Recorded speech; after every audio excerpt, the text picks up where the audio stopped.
Okay, നമ്മൾ അടുത്ത ചോദ്യത്തിലേക്ക് കിടക്കാണ്. 6 square pieces of sides 10 centimeter are cut out and joined as shown in the figure. It is then folded to make a prism. Find the surface area of the prism. How many liters of water can it hold? 10 centimetre വശമുള്ള 6 സമചതുര തകിടുകൾ ചേർത്ത് വെച്ച രീതിയിലാണ് ചിത്രം.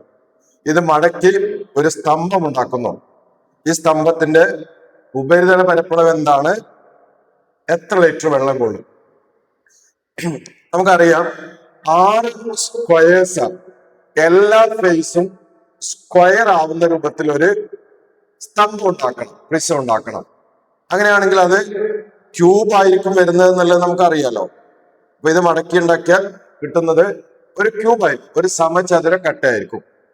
എല്ലാ വശവും equal ആണ്. അങ്ങനെയാണെങ്കിൽ ഇവിടെ തന്നിട്ടുള്ള ഒരു വശം എന്നത് 6 സെന്റിമീറ്റർ ആണ്, 10 സെന്റിമീറ്റർ ആണ്. ഒരു വശം എന്നത് 10 സെന്റിമീറ്റർ ആണ്. ഇങ്ങനെ ഒരു വശം 10 സെന്റിമീറ്റർ ആണെങ്കിൽ ഇത് മടക്കി ഉണ്ടാക്കുന്ന എല്ലാ മുഖങ്ങളുടെയും ഫേസിന്റെയും സൈഡ് വരുന്നത് 10 ആയിരിക്കും, എല്ലാം സ്ക്വയർ ആയിരിക്കും. അങ്ങനെയാണെങ്കിൽ 6 സ്ക്വയർ ഉണ്ടായിരിക്കുമല്ലോ. ഇത് ഓരോന്നും ഓരോ മുഖങ്ങളായിട്ട് ഫേസ് ആയിട്ട് മാറും. അങ്ങനെ 6 ഫേസ് ഉണ്ടാവും. അപ്പൊ ഇതിന്റെ ഏരിയ എന്നത് ക്യൂബിന്റെ ഏരിയ കാണാന്, സമചതുര കട്ടയുടെ ഏരിയ കാണാനുള്ള ഫോർമുല, ഒരു ഫേസ് ആണെങ്കിൽ എ സ്ക്വയർ ആണ്. ഇങ്ങനത്തെ 6 ഫേസ് വരുന്നു. 6 A square 6 into 10 square, 10 square. 10 square 100 ആണ്. 100 into 6 വരുമ്പോ 600 സെന്റിമീറ്റർ സ്ക്വയർ ആണ്. സെന്റിമീറ്റർ സ്ക്വയർ ആണ് ഏരിയ വരുന്നത്. അപ്പൊ ഇതിന്റെ ടോട്ടൽ സർഫസ് ഏരിയ, മൊത്തം ഏരിയ പരപ്പളവ് എന്നത് 600 സെന്റിമീറ്റർ സ്ക്വയർ ആണ്. ഇനി എത്ര ലിറ്റർ വെള്ളം കൊള്ളും എന്ന കപ്പാസിറ്റി ഉള്ള അളവ് കണ്ടുപിടിക്കാൻ തന്നെ ശരിക്കും വോളിയാണ് കാണുന്നത്, അത് ലിറ്ററിലേക്ക് മാറ്റിയാൽ മതി. ക്യൂബാണ്, അതിന്റെ വോളിയം കാണാനുള്ള ഫോർമുല എ ക്യൂബ് എന്നാണ്. അപ്പൊ അത് 10 ക്യൂബ് വരുന്നു. 10 into 10 into 10 1000, 1000 സെന്റിമീറ്റർ ക്യൂബ് ആണ്. ഈ സെന്റിമീറ്റർ ക്യൂബ് എന്നതിനെ ലിറ്ററിലേക്ക് മാറ്റണം. എത്ര ലിറ്റർ ആണ് കപ്പാസിറ്റി എന്ന് ചോദിച്ചത്. അപ്പൊ ലിറ്ററിലേക്ക് മാറ്റാന് 1000 കൊണ്ട് ഡിവൈഡ് ചെയ്യാണ് ചെയ്യേണ്ടത്. അപ്പൊ അങ്ങനെയാണെങ്കിൽ ഇവിടെ 1000 ആണ് നമുക്ക് കിട്ടിയ സെന്റിമീറ്റർ ക്യൂബ്. അതിനെ 1000 കൊണ്ട് ഡിവൈഡ് ചെയ്യുന്നു, 1000 കൊണ്ട് ഹരിക്കുന്നു. അപ്പൊ 1 ലിറ്റർ ആണ്. അപ്പൊ ഇതിന്റെ ഉള്ള അളവ് കപ്പാസിറ്റി എന്നുള്ളത് 1 ലിറ്റർ ആണ്. അടുത്ത ചോദ്യത്തിലേക്ക് വരുന്നു. Lateral surface area of an equilateral triangle prism 90 square centimetre. What is the area of one lateral face? സമഭുജ ത്രികോണ സ്തംഭാകൃതിയിലുള്ള സമഭുജ ത്രികോണ സ്തംഭത്തിന്റെ പരപ്പളവ് 90 ചതുരശ്ര സെന്റിമീറ്റർ ആണ്. ഇതിന്റെ പാർശ്വതല പരപ്പളവ് എന്തായിരിക്കും? അപ്പൊ നമുക്കറിയാം സമഭുജ ത്രികോണ സ്തംഭമാണ്. അപ്പൊ ഒരു ഫേസ് പാദം എന്ന് പറയുന്നത് സമഭുജ ത്രികോണമാണ്. സമഭുജ ത്രികോണമാണ്, എല്ലാ വക്കുകളും തുല്യമാവും എന്നൊക്കെ അറിയാം. അങ്ങനെയാണെങ്കിൽ അതിന്റെ ലാറ്ററൽ സർഫസ് ഏരിയ പാർശ്വതല പരപ്പളവ് എന്ന് പറഞ്ഞത് നമുക്കറിയാം. ഓരോ പാർശ്വവും ഇതിന്റെ ചതുരമായിട്ട് മാറിയിട്ടുണ്ടാവും. ഇങ്ങനെയുള്ള 3 ചതുരങ്ങള്, റെക്ടാങ്കിൾസ് ഉണ്ടാവും ഇതിന്റെ പാർശ്വതലത്തില്. 3ന്റെയും ഈ പാദത്തിന്റെ അളവുകൾ തുല്യമായതുകൊണ്ട് 3ന്റെയും ഏരിയ ഈക്വൽ ആയിരിക്കും. അങ്ങനെ 3 ഏരിയയാണ് നമുക്ക് തന്ന 90 എന്ന് പറഞ്ഞത്. അങ്ങനെയാണെങ്കിൽ ഒരു ലാറ്ററൽ ഫേസിന്റെ ഏരിയ എന്ന് പറയുന്നത്, പരപ്പളവ് എന്ന് പറഞ്ഞത് 90 ഡിവൈഡഡ് ബൈ 3, 30 സെന്റിമീറ്റർ സ്ക്വയർ ആണ്. 3 ഏരിയയാണ് 90 വന്നത്. അങ്ങനെയാണ് ഒരെണ്ണത്തിന്റെ ഏരിയ കിട്ടാന്, പരപ്പളവ് കിട്ടാന് 90/3 30 സെന്റിമീറ്റർ ആണ്. ഇങ്ങനെയുള്ള 2 പ്രിസങ്ങൾ ചേർത്ത് വെക്കുന്നു. അപ്പൊ ഒന്ന് ആലോചിക്കുക, 2 പ്രിസങ്ങൾ ചേർത്ത് വെച്ചാല് പാദം വരുന്നുണ്ടാവുക ഒരു സമഭുജ ത്രികോണം, അതിനോട് വേറൊരു സമഭുജ ത്രികോണം ചേർത്ത് വെച്ചു, ഏകദേശം ഇതുപോലെ വരും. എന്നിട്ട് ഇതെല്ലാം നമ്മൾ സ്തംഭമായിട്ട് മുകളിലേക്ക് വരച്ചു കഴിഞ്ഞാൽ ഇങ്ങനെ വരുന്നേരം നേരത്തെ ഉണ്ടാകുന്നതിന് പകരം 4 പാർശ്വമുഖങ്ങൾ ലാറ്ററൽ ഫേസ് ഉണ്ടായിട്ടുണ്ടാവും. 4 പാർശ്വമുഖങ്ങൾ ഉണ്ടാവും. ഈ 4 പാർശ്വമുഖങ്ങള് പരപ്പളവ് കിട്ടാൻ നേരത്തെ നമ്മൾ ഒരെണ്ണത്തിന്റെ പരപ്പളവ് ഏരിയ 30 കിട്ടിയിട്ടുണ്ട്. അങ്ങനെയാണ് 2 എണ്ണം ചേർത്താൽ കിട്ടുന്ന സ്തംഭത്തിന്റെ പ്രിസത്തിന്റെ സർഫസ് ഏരിയ പരപ്പളവ് എന്ന് പറയുന്നത് 4x30 120 സെന്റിമീറ്റർ സ്ക്വയർ ആയിരിക്കും. അടുത്തത് ഇങ്ങനത്തെ 6 എണ്ണം ചേർത്ത് വെച്ചാല് കിട്ടുന്ന പാർശ്വദ്രവപ്രതി. 6 എണ്ണം ചേർത്ത് വെക്കുമ്പോൾ 6 പാർശ്വമുഖങ്ങൾ ഉണ്ടാവും. അതും ഇതുപോലെ ഒരെണ്ണത്തിന്റെ നേരത്തെ നമ്മൾ 30 എന്ന് കണ്ടുകൊണ്ട് 6 എണ്ണത്തിൻ്റെത് 6x30 180 സെന്റിമീറ്റർ സ്ക്വയർ ആയിരിക്കും. ഇങ്ങനെ സൂത്രാക്യങ്ങൾ ഉപയോഗിക്കാതെ, ഫോർമുല ഉപയോഗിക്കാതെ കുറച്ചുകൂടെ ലോജിക്കലായി ചെയ്യേണ്ട ചില ചോദ്യങ്ങൾ ഉണ്ടാവാം. അങ്ങനെയാണെങ്കിൽ അത് ലോജിക്കലായിട്ടാണ് ആലോചിക്കേണ്ടത്. ഇങ്ങനെ ലോജിക്കലായിട്ട് ആലോചിക്കാനും കൂടെ പഠിക്കാനാണ് നമ്മൾ മാത്സ് എല്ലാം പഠിക്കുന്നത്. ഓക്കെ, അടുത്തത് നമുക്ക് ഇതുമായിട്ട് കണക്ട് ചെയ്തിട്ട് ഒരു സാധനം പറയുന്നത്, നമ്മള് ഒരു ഓൺലൈൻ ട്യൂഷൻ നടക്കുന്നുണ്ട് 10ാം ക്ലാസ്സിന് വേണ്ടിയിട്ട്. ഓൺലൈൻ ക്ലാസ്, അതിന്റെ പ്രത്യേകത നമ്മള് ഒരു ക്ലാസ്സിന് 10 രൂപയാണ് നമ്മൾ ഫീസ് ഈടാക്കുന്നത്. 10 രൂപയാണ് ഫീസ് ഈടാക്കുന്നത്. നമുക്ക് ഈ മാത്സ് ഒക്കെ ലൈവായി നിർത്താൻ വേണ്ടിയിട്ട് ഒരു ഓൺലൈൻ ക്ലാസ് തുടങ്ങാണ്. 10 രൂപയാണ് ഒരു ക്ലാസ്സിന് വരിക. അപ്പോൾ നമ്മൾ ഏകദേശം ഒരു ചാപ്റ്റർ 25 ക്ലാസ് ആണ് ഫസ്റ്റത്തെ ചാപ്റ്റർ നമ്മൾ ചെയ്യുന്നത്. അങ്ങനെയാണെങ്കിൽ 25 ക്ലാസ് വരുന്നേരം ഒരു ക്ലാസ്സിന്റെ കണക്ഷൻ എടുക്കുകയാണെങ്കിൽ, നമ്മൾ സബ്സ്ക്രിപ്ഷൻ എടുക്കുകയാണെങ്കിൽ 200 രൂപയാണ് നമ്മൾ മൊത്തം ഒരു ക്ലാസ്സിന് അല്ലെങ്കിൽ ഒരു ചാപ്റ്ററിന് വാങ്ങുന്നത്. ഒരു വർഷം നമ്മൾ ഏകദേശം 350 ക്ലാസ് റിവിഷനും ക്വസ്റ്റ്യൻ പേപ്പർ ഡിസ്കഷനും എല്ലാം കൂടെ ചേർത്ത് around 10 set question paper discuss ചെയ്യും. അങ്ങനെ ഇതെല്ലാം കൂടെ ചേർത്ത് നമ്മൾ ഏകദേശം 350 ആണ്. അപ്പൊ 3500 അങ്ങനെ വരുന്നത്. പക്ഷെ നമ്മള് 1999 ഒരു കൊല്ലത്തെ സബ്സ്ക്രിപ്ഷൻ കൊടുക്കുന്നുണ്ട്. അപ്പൊ ആർക്കെങ്കിലും താല്പര്യം ഉണ്ടെങ്കിൽ നമുക്ക് ഒരു ഓൺലൈൻ ട്യൂഷനിൽ ചേരാം. ഓൺലൈൻ ട്യൂഷന്റെ അഡ്രസ് ഇതാ, ubmaths.cloud എന്ന വെബ്സൈറ്റിൽ കയറിയാൽ നിങ്ങൾക്ക് അതിനകത്ത് നിങ്ങളുടെ പേരും ഡീറ്റെയിൽസ് കൊടുത്ത് രജിസ്റ്റർ ചെയ്യാം. ബാക്കി ഡീറ്റെയിൽസ് നിങ്ങൾക്ക് കോൺടാക്ട് ചെയ്യാം. കോൺടാക്ട് ചെയ്യാനുള്ള ഫോൺ നമ്പർ ഉണ്ട്. ഈ നമ്പറിൽ നിങ്ങൾക്ക് കോൺടാക്ട് ചെയ്യാം. ഇതിന്റെ ലിങ്ക് നമ്മൾ കമന്റിൽ ഉണ്ട്. കമന്റിൽ ഫസ്റ്റ് കമന്റ് ആയിട്ട് നമ്മൾ ലിങ്ക് കൊടുക്കുന്നുണ്ട്. ആ ലിങ്കിൽ കൊടുത്തിട്ട് അടുത്ത 1 ലക്ഷത്തെ ട്യൂഷനിൽ ചേരാൻ താല്പര്യം ഉണ്ടെങ്കിൽ ചേരാം. നമുക്ക് ഏറ്റവും നന്നായിട്ട് മാത്സ് പഠിച്ച് മാത്സിന് ഏറ്റവും എളുപ്പത്തിൽ A+ വാങ്ങാനുള്ള ഒരു സംവിധാനമാണ് നമ്മൾ ഒരുക്കുന്നത്. പരമാവധി ഉപയോഗപ്പെടുത്താൻ വേണ്ടി ശ്രമിക്കുക. നമ്മൾ അടുത്ത ചോദ്യത്തിലേക്ക് കയറാം. There are 10 cylindrical pillars of diameter 30 cm and height 5 meter in a school veranda. ഒരു സ്കൂൾ വരാന്തയിൽ 30 സെന്റിമീറ്റർ വ്യാസവും 5 മീറ്റർ ഉയരമുള്ള വൃത്തസ്തംഭാകൃതിയിലുള്ള 10 തൂണുകളുണ്ട്. അപ്പോ ഒരു വരാന്തയില് നമുക്കിതുപോലെ വൃത്തസ്തംഭാകൃതിയിലുള്ള തൂണുകളുണ്ട്. അപ്പൊ ഒന്ന് ആലോചിക്കുക, ഇങ്ങനെ വന്നാല് തൂണാണ്, അത് ഫിറ്റ് ചെയ്യുന്നതുകൊണ്ട് അടിഭാഗം നിലത്തുറച്ചിട്ടുണ്ടാവും, മുകൾ ഭാഗം ടെറസിൽ ഉറപ്പിച്ചിട്ടുണ്ടാവും. അപ്പൊ അടിയിലും മുകളിലും നമുക്ക് കാണാൻ പറ്റില്ല. പക്ഷെ കാണുന്നതാകെ ഈ വളഞ്ഞ ഭാഗം, വക്രമുഖം അഥവാ കേർവ്ഡ് സർഫസ് ഏരിയ കാണാൻ പറ്റുള്ളൂ. അതിന്റെ റേഡിയസ് അഥവാ ആരം കണ്ടുപിടിക്കാന് ചോദ്യത്തില് ഡയമീറ്റർ ആണ് തന്നത്. ഡയമീറ്റർ എന്നത് 30 സെന്റിമീറ്റർ ആണ്. അങ്ങനെയാണെങ്കിൽ റേഡിയസ് ഇതിന്റെ പകുതി 15 സെന്റിമീറ്റർ ആയിരിക്കും. 15 സെന്റിമീറ്റർ ആയിരിക്കും. ഓക്കെ, അടുത്തത് ഉയരം എന്നത് 5 മീറ്റർ ആണ്. ഇവിടെ ശ്രദ്ധിക്കേണ്ടത് റേഡിയസ് 15 സെന്റിമീറ്റർ ആണ് തന്നത്, ഹൈറ്റ് 5 മീറ്റർ ആണ് തന്നത്. രണ്ട് യൂണിറ്റിലാണ്. അങ്ങനെയാണ് കണക്ക് ചെയ്യുമ്പോൾ, പ്രോബ്ലം സോൾവ് ചെയ്യുമ്പോൾ ഒരു യൂണിറ്റിലേക്ക് മാറ്റണം. ഒന്നുകിൽ എല്ലാം സെന്റിമീറ്ററിലേക്ക് മാറ്റണം, അല്ലെങ്കിൽ എല്ലാം മീറ്ററിലേക്ക് മാറ്റണം. അത് നമ്മൾ തീരുമാനിക്കുന്നത് അടുത്ത ചോദ്യം ഒന്ന് ശ്രദ്ധിച്ചു നോക്കിയാതെ. ചതുരശ്ര മീറ്ററിന് 80 രൂപ, സ്ക്വയർ മീറ്ററിന് 80 രൂപ എന്നാണ്. അപ്പൊ സ്ക്വയർ മീറ്ററിലാണ് നമുക്ക് അടുത്ത ഭാഗം ചെയ്യേണ്ടത്. അങ്ങനെയാണ് ഇതെല്ലാം മീറ്ററിലേക്ക് മാറ്റണം. അങ്ങനെയാണെങ്കിൽ R എന്നത് 50 സെന്റിമീറ്റർ എന്നതിന് മീറ്റർ ആക്കാൻ സെന്റിമീറ്റർ എന്നത് മീറ്ററിലേക്ക് മാറ്റാൻ 100 കൊണ്ട് ഡിവൈഡ് ചെയ്യാണ് ചെയ്യണത്. കാരണം 100 സെന്റിമീറ്റർ ആണ് 1 മീറ്റർ ആവുക. അപ്പൊ 15/100 ആണ് ഇത് മീറ്റർ ആകുമ്പോൾ വരുന്നത്. ചോദ്യം, ഇത് പെയിന്റ് ചെയ്യാൻ എത്ര രൂപ ആവുന്നതാണ്? പെയിന്റ് ചെയ്യുന്നത് നമ്മൾക്കറിയാം, ഇതിന് വക്രമുഖം മാത്രമേ പെയിന്റ് ചെയ്യാൻ കഴിയുള്ളൂ. മുകൾ ഭാഗം ടെറസിൽ ഉറച്ചുണ്ടാവും, അടിഭാഗം തറയിൽ ഉറച്ചുണ്ടാവും. അത് രണ്ടും നമുക്ക് കാണാൻ പറ്റാത്ത ഭാഗമാണ് കർവ്ഡ് സർഫസ് ഏരിയ അഥവാ വക്രമുഖം മാത്രമാണ് നമുക്കിപ്പോ ചെയ്യേണ്ടത്. അങ്ങനെയാണ് വക്രമുഖത്തിന്റെ പരപ്പളവാണ് കണ്ടുപിടിക്കേണ്ടത്. കാണാനുള്ള ഫോർമുല നമുക്കറിയാം. വൃത്തസ്തംഭമാണ് 2πr പാദ ചുറ്റളവ് ഇൻറ്റു ഉയരം, 2πrh ആണ്. ബേസ് പെരിമീറ്റർ ഇൻറ്റു ഹൈറ്റ് ആണ്.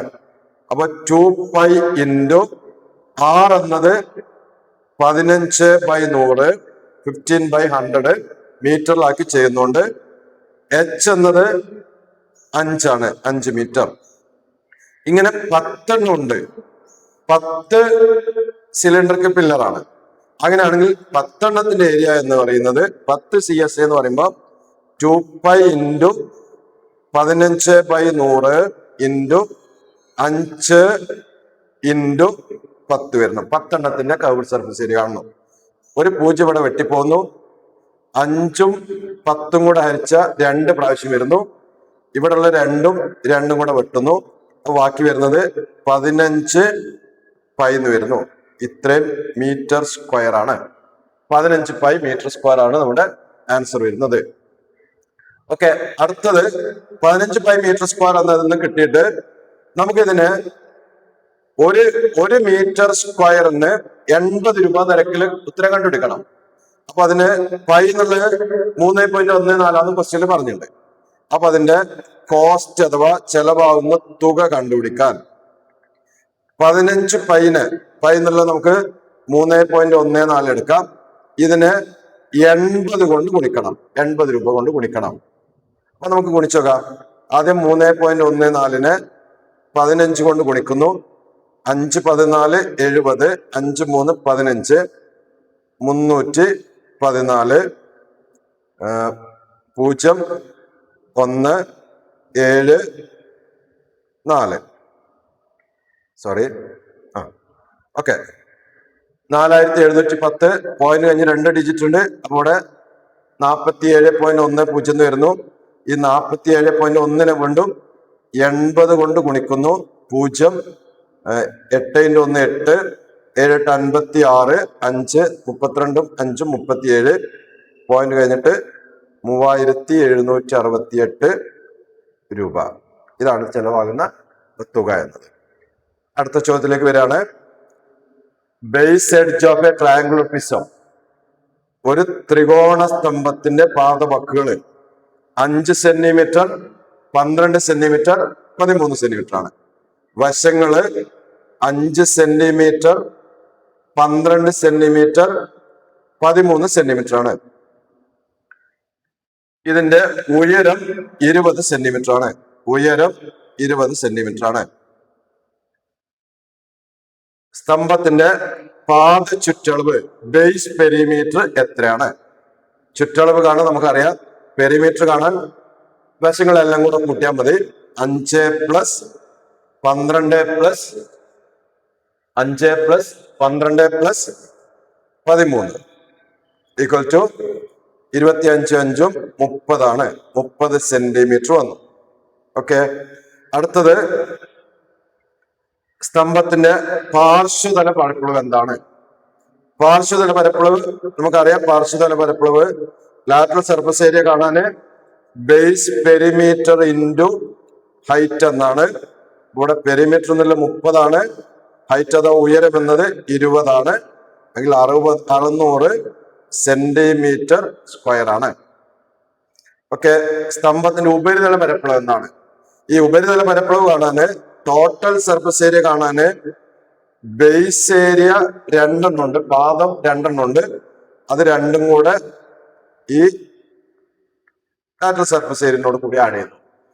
പാർശ്വതല പരപ്പളവും 2 അഗ്രമുഖ പരപ്പളവും കൂടെ കൂട്ടുന്നതാണ്. ഒരു ലാറ്ററൽ സർഫസ് ഏരിയയും 2 ബേസ് ഏരിയ അല്ലെങ്കിൽ 2 ഫേസിന്റെ ഏരിയയും കൂടെ ആഡ് ചെയ്യുന്നതാണ് ടോട്ടൽ സർഫസ് ഏരിയ. ഫേസ് എന്ന് പറയുന്നത് അഥവാ പാദം എന്ന് പറഞ്ഞാൽ ബേസ് എന്ന് പറഞ്ഞത് ട്രയാങ്കിൾ ആണ്. 3 സൈഡാണ് തന്നത്. 3 സൈഡ് തന്ന ഏരിയ കണ്ടുപിടിക്കാനുള്ള മാർഗം നമ്മൾ നേരത്തെ പറഞ്ഞിട്ടുണ്ടായിരുന്നു. √(s × s - a × s - b × s - c) എന്ന ഫോർമുല വെച്ച് അങ്ങനത്തെ ഒരു എക്സാമ്പിൾ നമ്മൾ നേരത്തെ ഡിസ്കസ് ചെയ്തിട്ടുണ്ട്. പക്ഷെ ശ്രദ്ധിക്കേണ്ട ഒരു കാര്യം, ഇങ്ങനെ 3 വശം തരുമ്പേ ഇത് റൈറ്റ് ആംഗിൾ ട്രയാങ്കിൾ ആണോ വട്ടത്രികോണമാണോ എന്ന് നോക്കാം. ആണെങ്കിൽ നമുക്ക് RBH എന്ന ഫോർമുല ഉപയോഗിച്ച് എളുപ്പം ഉത്തരം കണ്ടുപിടിക്കാൻ പറ്റും. ഇവിടെ ശ്രദ്ധിച്ചോക്കെ, 5 സ്ക്വയർ പ്ലസ് 12 സ്ക്വയർ, ചെറിയ 2 വശങ്ങളുടെ സ്ക്വയറിന്റെ സം എടുക്കാണ്. 5 സ്ക്വയർ എന്ന് പറഞ്ഞാൽ 25, 12 സ്ക്വയർ 144, അത് 169 ആണ്. ഈ 169 13ന്റെ സ്ക്വയർ ആണ്. അപ്പൊ ഈ 2 ചെറിയ വശങ്ങളുടെ സ്ക്വയറിന്റെ സമ്മ് മൂന്നാമത്തെ സ്ക്വയർ ആണ്. അങ്ങനെയാണെങ്കിൽ റൈറ്റ് ആംഗിൾ ട്രയാങ്കിൾ ആണ്, മട്ടത്രികോണമാണ്. മട്ടത്രികോണമായതുകൊണ്ട് അതിന്റെ ഏരിയ കാണാൻ നമുക്ക് RBH എന്ന ഫോർമുല ഉപയോഗിക്കാം. അപ്പൊ 2 ബേസ് ഏരിയ പറയുമ്പോൾ 2 ഇൻറ്റു ഹാഫ് ഇൻറ്റു ബേസിൽ 12, H എന്നുള്ളത് 5. ഏറ്റവും വലിയ വശം ഇതിന്റെ ഹൈപ്പോണിസ് അഥവാ കർണായിരിക്കും, മറ്റു രണ്ടുമാണ് പെർപെൻഡിക്കുലർ സൈഡ്സ്. അപ്പൊ 12 × 5 പ്ലസ് LSA നേരത്തെ നമ്മൾ കണ്ടു 600 ആണ്, 600. ഈ 2 കൂടെ കട്ട് ചെയ്ത് പോകുന്നു. 12 × 5 എന്ന് പറയുമ്പോൾ 60 പ്ലസ് 600, 6 × 6 660, 660 സെന്റിമീറ്റർ സ്ക്വയർ. ഇതാണ് പരപ്പളവ്. ഓക്കെ, നമ്മൾ അടുത്ത ചോദ്യത്തിലേക്ക് വരികയാണ്. The base radius of 2 cylinder are in the ratio, ഒരു റേഷ്യോ വരുന്ന problem 1:2 and their heights are in the ratio 4:3. അപ്പോ റേഡിയസിന്റെ റേഷ്യോ സാധാരണ 2 റേഡിയസിലുള്ള ഒന്നാമത്തേന് R1 എന്നും രണ്ടാമത്തേന് R2 എന്ന് എടുക്കാം. 1ഉം 2ഉം ആണെന്ന് അറിയാൻ വേണ്ടിയിട്ട് അതിന്റെ റേഷ്യോ 1:2 ആണ്. 1:2 ആണ് റേഷ്യോ. അപ്പോൾ നമുക്ക് പറയേണ്ടത് R1 to R2 എന്നാൽ 1:2 ആണെങ്കിൽ R1 എന്നത് 1ഉം R2 എന്നത് 2 ആണെന്ന് കരുതരുത്. അങ്ങനെയല്ല അതിന്റെ മീനിങ്. R1 എത്രയാണോ അതിന്റെ ഡബിൾ ആണ് R2 എന്നാണ് 1:2 എന്ന് പറഞ്ഞാൽ അർത്ഥം. ഇത് സിംപ്ലിഫൈ ചെയ്ത് വെച്ചിട്ടാണ് റേഷ്യോ എഴുതുക. അപ്പൊ ഇതിന് ഏതോ ഒരു നമ്പർ കൊണ്ട് മൾട്ടിപ്ലൈ ചെയ്തിട്ടായിരിക്കും കറക്റ്റ് ആൻസറിലേക്ക് കിട്ടുക. ആ നമ്പർ തൽക്കാലം നമ്മൾ ഒരു K ആണ് കരുതാം. നമുക്ക് അറിയാത്തോളം നമുക്ക് K എടുക്കാം. അങ്ങനെയാണെങ്കിൽ R1 എന്നത് 1K എന്ന് വരും, R2 എന്നത് 2K എന്ന് വരും. R1 1K വരും, R2 2K വരും. ഇതേപോലെ Hകളുടെ റേഷ്യോ H1 to H2 എന്നത് 4:3 എന്നതാണ്. അങ്ങനെയാണെങ്കിൽ H1 H2 എന്നുള്ളത് 4:3 എന്ന് എഴുതി H1 = 4നെ ഒരു നമ്പർ കൊണ്ട് മൾട്ടിപ്ലൈ ചെയ്തായിരിക്കണം. അത് നേരത്തെ പറഞ്ഞ K എന്ന നമ്പർ ആവണമെന്നില്ല. അതുകൊണ്ട് തൽക്കാലം നമ്മൾ ആ നമ്പർ ഒരു M എന്നെടുത്തു. ഏതെങ്കിലും ലെറ്റർ ആയിരുന്നു തൽക്കാലം എടുക്കുന്നതാണ്. H2 എന്നത് 3M എന്ന് വരുന്നു. നമ്മൾ ചോദിച്ചത് ഇതിന്റെ ratio of the total surface areas. Total surface ഏരിയയുടെ റേഷ്യോ എന്തായിരിക്കും? സിലിണ്ടർ ആണ്, വൃത്തസ്തംഭമാണ്. പരപ്പളവ് കാണാനുള്ള ടോട്ടൽ സർഫസ് ഏരിയ കാണാനുള്ള ഫോർമുലൊക്കെ നമുക്ക് അറിയാം. Base area πr² plus 2πrh എന്നാണ് സാധാരണഗതിയിൽ ടോട്ടൽ സർഫസ് ഏരിയ കാണാനുള്ള സർഫസ് ഏരിയാസ് ആണ്. പാർശ്വതല പരപ്പളവുകളുടെ അംശബന്ധം എന്നാണ് കേട്ടോ ചോദ്യം. അപ്പൊ ഇവിടെ ടോട്ടൽ സർഫസ് ഏരിയ എന്നുള്ളത് ലാറ്ററൽ സർഫസ് ഏരിയ ക്വസ്റ്റ്യൻ എഴുതിയപ്പോ മാറിയതാ. ലാറ്ററൽ സർഫസ് ഏരിയന്റെ ആണ് റേഷ്യോ. അപ്പൊ അങ്ങനെയാണെങ്കിൽ ലാറ്ററൽ സർഫസ് ഏരിയ കാണാനുള്ള ഫോർമുല നമുക്കറിയാം. ലാറ്ററൽ സർഫസ് ഏരിയ 2πrh എന്നാണ്. അങ്ങനെയാണെങ്കിൽ റേഷ്യോ വരുമ്പോ നമുക്കറിയാം 2πr1h1 ഒന്നാമത്തെ റേഷ്യോ വന്നു, 2πr2h2 വരുന്നു, 2πr2h2 വരുന്നു. രണ്ട് ഭാഗത്ത് 2π ഉണ്ട്, അതിപ്പോ തന്നെ കട്ട് ചെയ്ത് പോവാ. R1 എന്നത് നേരത്തെ നമ്മൾ പറഞ്ഞു 1K ആണ്. അപ്പൊ R1 എന്നുള്ളതിനെ 1K എന്ന് കൊടുക്കാം. ഇൻറ്റു H1 എന്നത് 4M എന്നാണ്, 4M എന്ന് കൊടുക്കാം. R2 എന്ന് പറഞ്ഞാൽ 2K ആണ്. ഇൻറ്റു H2 എന്ന് പറഞ്ഞത് 3M ആണ്, 3M. രണ്ട് ഭാഗത്ത് K കട്ട് ചെയ്ത് പോകുന്നു, M കട്ട് ചെയ്ത് പോകുന്നു.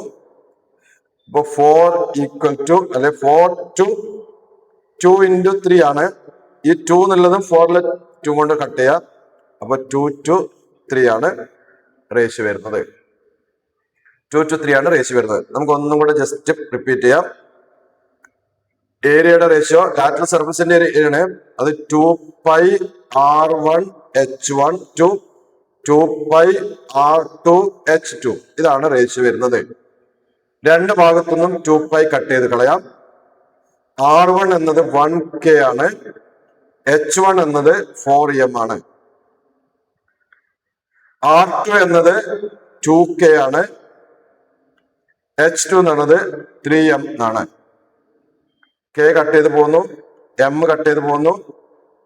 ഇവിടെ 1 into 4 4 to 2 into 3. വീണ്ടും നമുക്ക് 2 ഉം 4 ഉം കൂടെ കട്ട് ചെയ്യാം. ഇവിടെ 2 times വരും. അപ്പൊ 2 to 3 is the ratio. അടുത്ത ചോദ്യം, ഇതിനകത്ത് അടുത്ത ഭാഗം വരുന്നത് ഒന്നാമത്തെ വൃത്തസ്തംഭത്തിന്റെ പാർശ്വപരപ്പളവ് ഒന്നാമത്തതിന്റെ ലാറ്ററൽ സർഫസ് ഏരിയ 30 ആണ്. അപ്പൊ ഇതിന് 30 ആണ്. നമുക്കറിയാം ഈ ശരിക്കുള്ള റേഷ്യോയിൽ നിന്ന് ശരിക്കുള്ള അളവിലേക്ക് മാറാന് നമ്മൾ നേരത്തെ പറഞ്ഞ പോലെ ഒരു നമ്പർ കൊണ്ട് മൾട്ടിപ്ലൈ ചെയ്തതായിരുന്നു. ആ നമ്പർ കൊണ്ടാണ് രണ്ട് ഭാഗത്ത് മൾട്ടിപ്ലൈ ചെയ്തത്. അങ്ങനെയാണ് ഇവിടെ 2 എന്നത് 30 ആവാൻ ഏത് നമ്പർ കൊണ്ടാണ് മൾട്ടിപ്ലൈ ചെയ്തതെന്ന് ശ്രദ്ധിച്ചു നോക്കാം. 15 ആണല്ലോ. 2 into 15 ആണ് 30. അങ്ങനെയാണ് രണ്ടാമത്തതിന് കിട്ടാൻ ഇവിടെയും 15 കൊണ്ട് ഗുണിക്കുന്നു. 3 into 15 45 സെന്റിമീറ്റർ സ്ക്വയർ. ഇതാണ് രണ്ടാമത്തിന്റെ പരപ്പളവ്. ഓക്കെ, അടുത്ത ചോദ്യം. In an auditorium there are 15 pillars in the shape of a square prism. നേരത്തെ സിലിണ്ടർ ആയിരുന്നു തൂണ്, ഇപ്പൊ നമുക്ക് സ്ക്വയർ പ്രിസമാണ്, സമചതുര സ്തംഭമാണ്. അങ്ങനത്തെ 15 തൂണുകളുണ്ട്. Base edge of the pillar, base edge square പ്രിസമാണ്. അതിന്റെ ബേസിന്റെ സൈഡ് പറയുന്നത് നമ്മള് എ എന്നാണ്. അപ്പൊ അത് 40 സെന്റിമീറ്റർ ആണെന്ന് ക്വസ്റ്റ്യനിൽ പറഞ്ഞു. ഹൈറ്റ് 4 മീറ്റർ ആണ്. 4 മീറ്റർ ആണ്. നേരത്തെ പറഞ്ഞ പോലെ ഒന്ന് സെന്റിമീറ്റർ ആണ്, രണ്ടാമത്തെ മീറ്റർ ആണ്. എങ്കിൽ രണ്ടും സെന്റിമീറ്ററിലേക്ക് മാറ്റുക. ഇപ്പൊ 40/100 വരുന്നു, അഥവാ 4/10 മീറ്റർ വരുന്നു. മീറ്ററിലേക്ക് മാറ്റാൻ അടുത്തത് നമ്മളോട് ചോദിച്ചത് സ്ക്വയർ മീറ്ററിലുള്ള മെഷറാണ്. അപ്പൊ അങ്ങനെയാണെങ്കിൽ ചതുരശ്ര മീറ്റർ വരുമ്പോൾ മീറ്റർ ആക്കിയിട്ട് മാറ്റണം. ഇതിന്റെ ലാറ്ററൽ സർഫസ് ഏരിയ എന്താണെന്നാണ് ഒന്നാമത്തതിന്റെ ലാറ്ററൽ സർഫസ് ഏരിയ പാർശ്വതല പരപ്പളവ് എന്താണെന്നാണ് ആദ്യത്തെ ചോദ്യം. ഒന്നാമത്തതിന്റെ പാർശ്വതല പരപ്പളവ് എന്താണ്? ഈ ഒന്നാമത്തതിന്റെ പാർശ്വതല പരപ്പളവ് സമചതുര സ്തംഭമാണ്. പാദ ചുറ്റളവ് ഇൻറ്റു ഉയരമാണ്. പാദ ചുറ്റളവ് എന്ന് പറയുന്നത് 4a ആണ്. സമചതുരമാണ്, എല്ലാ വശവും a ആയിരിക്കും. അതുകൊണ്ട് 4a ആണ് ഇൻറ്റു h ആണ്. അപ്പൊ 4a എന്നത് 4/10 ആണ്. 4/10 ആണ് a എന്ന് പറയുന്നത്. ഇൻറ്റു h എന്ന് പറയുന്നത് 4 മീറ്റർ ആണ്. അപ്പൊ അങ്ങനെയാണ് 4 into 4 into 4 64 64/10 6.4 മീറ്റർ സ്ക്വയർ ആണ് ഒരെണ്ണത്തിന്റെ ലാറ്ററൽ സർഫസ് ഏരിയ പാർശ്വതല പരപ്പളവ്. ഇങ്ങനത്തെ 15 ഉണ്ട്. ഈ 15 പെയിന്റ് ചെയ്യാന് ഒരു ചതുരശ്ര മീറ്ററിന് സ്ക്വയർ മീറ്ററിന് 90 rupees 90 രൂപ വെച്ചിട്ട് എത്ര ചെലവാകുന്ന? അപ്പൊ നമുക്ക് ചെലവാകുന്ന സംഖ്യ കോസ്റ്റ് കണ്ടുപിടിക്കാന് ഇപ്പൊ കിട്ടിയ 6.4നെ 90 കൊണ്ട് മൾട്ടിപ്ലൈ ചെയ്യുന്നു. 4 9 36 3 54 3 57 576 റുപ്പീസ്. ഇതാണ് ചെലവാകുന്ന തുക. അപ്പൊ സിലിണ്ടർ പില്ലർ പറഞ്ഞു, സ്ക്വയർ പ്രിസമായിട്ട് വരുന്ന പില്ലർ പറഞ്ഞു. ഇതിന് അടുത്ത ചോദ്യം, base edge of A rectangular prism.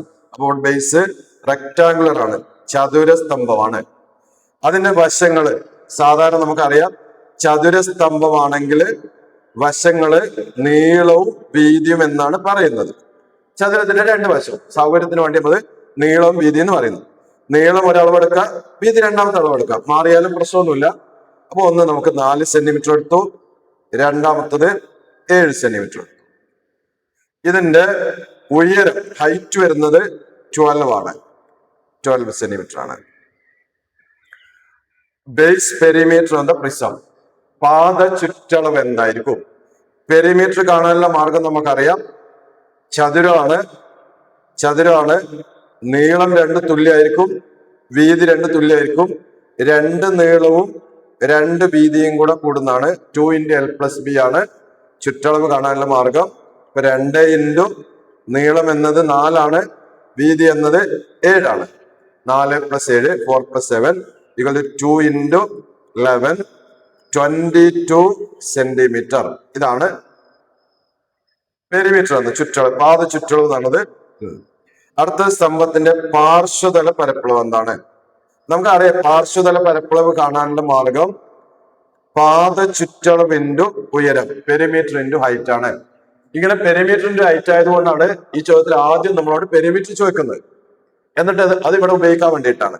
അപ്പൊ പെരിമീറ്റർ എന്ന് പറയുന്നത് 22 ആണ്, h എന്ന് പറയുന്നത് 12 ആണ്. നമുക്ക് ഗുണിച്ചു നോക്കാം. 12നെ 22 കൊണ്ട് ഗുണിക്കാം. 24 264 സെന്റിമീറ്റർ സ്ക്വയർ ആണ്. ഓക്കെ, അടുത്തത് ഇതിന്റെ ടോട്ടൽ സർഫസ് ഏരിയ എന്തായി? ആകെ പരപ്പളവ് എന്താണ്? ടോട്ടൽ സർഫസ് ഏരിയ, ഉപരിതല പരപ്പളവ് എന്താണ്? ടോട്ടൽ സർഫസ് ഏരിയ കാണാൻ നമുക്കറിയാം 2 base area plus lateral surface area, 2 അഗ്രമുഖ പരപ്പളവ് പ്ലസ് പാർശ്വതല പരപ്പളവ്. ചതുരമാണ്, ചതുരത്തിന് പരപ്പളവാണുള്ള സൂത്രാക്യം നീളം ഇൻറ്റു വീതിയാണ്. അങ്ങനെയാണ് 2 ഗുണിക്കണം നീളം എന്നത് 4, വീതി എന്നത് 7 പ്ലസ് പാർശ്വതല പരപ്പളവ് നേരത്തെ നമ്മൾ 264 കണ്ടിട്ടുണ്ട്. 2 × 4 8, 8 × 7 56 പ്ലസ് 264 കൂട്ടിയാൽ 320 centimetre square is the answer. Okay, ഇതിനടുത്ത് base edge of a square prism, സമചതുര സ്തംഭമാണ്. സ്ക്വയർ പ്രിസം അഥവാ സമചതുര സ്തംഭമാണ്. അതിന്റെ ബേസ് എഡ്ജ്, ഒരു പാദവക്ക് എന്ന് പറയുന്നത്, ഇതിന്റെ പാദവക്ക് എന്ന് പറയുന്നത് 7 സെന്റിമീറ്റർ ആണ്. 7 സെന്റിമീറ്റർ ആണ്. ഇതിന്റെ വോളിയം എന്ന് പറയുന്നത് 588 ആണ്. ശ്രദ്ധിക, തിരിച്ചൊരു ചോദ്യമാണ്. ഇതുവരെ നമ്മൾ അളവൊക്കെ തന്നിട്ട് വോളിയം അങ്ങോട്ട് കണ്ടുപിടിക്കാനുള്ള ചോദ്യമായിരുന്നു. ഇനി നമുക്ക് വോളിയം തന്നിട്ട് തിരിച്ചു കാണാനുള്ള ചോദ്യമാണ്. അങ്ങനെയാണെങ്കിൽ ഇവിടെ എടുക്കേണ്ടത് വോളിയം കാണാന് സമചതുര സ്തംഭമാണ്. അങ്ങനെയാണെങ്കിൽ വോളിയം കാണാനുള്ള ഫോർമുല A²H എന്നാണ്. അത് 588 ആണെന്ന് അറിയണം. ചോദ്യം ആദ്യത്തത് പാദ പരപ്പളവ് എന്താണ്? ബേസ് ഏരിയ എന്താണ്? അപ്പൊ പാദ പരപ്പളവ് കാണാനുള്ള ഫോർമുല സമചതുര ആയതുകൊണ്ട് A² ആണ്. അപ്പൊ അത് 7 × 7 49 ആണ് സെന്റിമീറ്റർ സ്ക്വയർ. ഇനി ഇതൊന്ന് ഹൈറ്റ് എത്ര എന്നാണ് അടുത്ത ചോദ്യം. ഉയരം കണ്ടുപിടിക്കണം. അത് കാണാൻ നമ്മളിവിടെ അറിയുന്ന A² എന്നത് 49 ആണ്. അപ്പൊ 49H = 588 ആണ്. എങ്കിൽ H കാണാന് 588/49. 588/49. നമുക്ക് സൗകര്യത്തിന് 588/7 × 7 തന്നെ എഴുതാം. ഇപ്പൊ 7 കൊണ്ടായിരിക്കും ആദ്യം. 58 7 പ്രാവശ്യം, 7 × 56, ബാക്കി 2, 28 4 പ്രാവശ്യം. അപ്പൊ 84നെ 7 കൊണ്ടായിരിക്കാം. 8 1 പ്രാവശ്യം, 14 2 പ്രാവശ്യം, 12 സെന്റിമീറ്റർ ആണ്. ഇത്രയാണ് നമ്മൾ സ്തംഭങ്ങൾ എന്ന ഭാഗത്ത് ഡിസ്കസ് ചെയ്യുന്നത്. മിക്കവാറും ചോദ്യങ്ങളും പോയിന്റുകളും ഒക്കെ നമ്മൾ പറഞ്ഞിട്ടുണ്ടെന്നാണ് കരുതുന്നത്. അപ്പൊ നമ്മുടെ രണ്ടാമത്തെ സെഷൻ, ആദ്യത്തെ സെഷന് നമ്മൾ പോളിനോമിയൽ പിക്ചേഴ്സ് അഥവാ ബഹുപദ ചിത്രങ്ങൾ എന്നത് ഡിസ്കസ് ചെയ്തു. രണ്ടാമത്തത് പ്രിസം എന്നത് ഡിസ്കസ് ചെയ്യും. ഇനി നാളെ രാവിലെ 9 മണിക്ക് നമ്മൾ അടുത്ത ചാപ്റ്ററായ സ്റ്റാറ്റിസ്റ്റിക്സ്, സ്ഥിതിവിവരക്കണക്ക് ചെയ്യുന്നു. അത് കഴിഞ്ഞിട്ട് അനുപാതം എന്ന ചാപ്റ്റർ 11 മണിക്ക് വരുന്നു. അത് കഴിഞ്ഞിട്ട് 2 മണിക്ക് ബാക്കിയുള്ള ചാപ്റ്ററിന്റെ റിവിഷൻ വരുന്നു. അത് കഴിഞ്ഞിട്ട് കഴിഞ്ഞ വീഡിയോയില് കുറച്ച് കുട്ടികൾ വൃത്തഭാഗങ്ങള് സർക്കിൾ പാർട്സ് എന്നുള്ള ചാപ്റ്റർ വേണമെന്ന് പറഞ്ഞിട്ടുണ്ട്. അതിന്റെ ഒരു വീഡിയോയും കൂടെ ഇതിൽ കണ്ടിന്യൂസ് ആയിട്ട് വരും. അതുപോലെ നിങ്ങൾക്ക് ഇനി ആർക്കെങ്കിലും ഏതെങ്കിലും ചാപ്റ്റേഴ്സോ ഏതെങ്കിലും ഭാഗങ്ങളോ പ്രത്യേകം വേണമെന്നുണ്ടെങ്കിൽ കമന്റ് ചെയ്തോളാം. കമന്റ് ചെയ്യുമ്പോൾ ശ്രദ്ധിക്കണം, നിങ്ങൾ സബ്സ്ക്രൈബ് ചെയ്താൽ മാത്രമേ കമന്റ് ആക്റ്റീവ് ആവുള്ളൂ, കമന്റ് ചെയ്യാൻ പറ്റുള്ളൂ. അപ്പൊ എല്ലാവരും സബ്സ്ക്രൈബ് ചെയ്യാൻ ശ്രദ്ധിക്കുക. നിങ്ങളുടെ ഫ്രണ്ട്സ് ഉണ്ടെങ്കിൽ അവർക്ക് ഷെയർ ചെയ്യാൻ വേണ്ടി ശ്രദ്ധിക്കുക. അതുപോലെ നമ്മുടെ ട്യൂഷന്റെ കാര്യം പറഞ്ഞത്, SLCക്ക് നമ്മൾ ട്യൂഷൻ വെക്കുന്നു. 10 രൂപയാണ് നമ്മൾ ഒരു ക്ലാസ്സിന് വരുന്നത്. ഇതിൽ വരണം ആഗ്രഹിക്കുന്നുണ്ടെങ്കിൽ നിങ്ങൾക്ക് നമ്മൾ ഇതിന്റെ താഴെയുള്ള കമന്റിലുള്ള ഫസ്റ്റ് കമന്റിലുള്ള ലിങ്ക് വെച്ചിട്ട് നിങ്ങൾക്ക് രജിസ്റ്റർ ചെയ്യാം. Okay, thank you. നമുക്ക് അടുത്ത ക്ലാസ്സിൽ വീണ്ടും കാണാം. Thank you.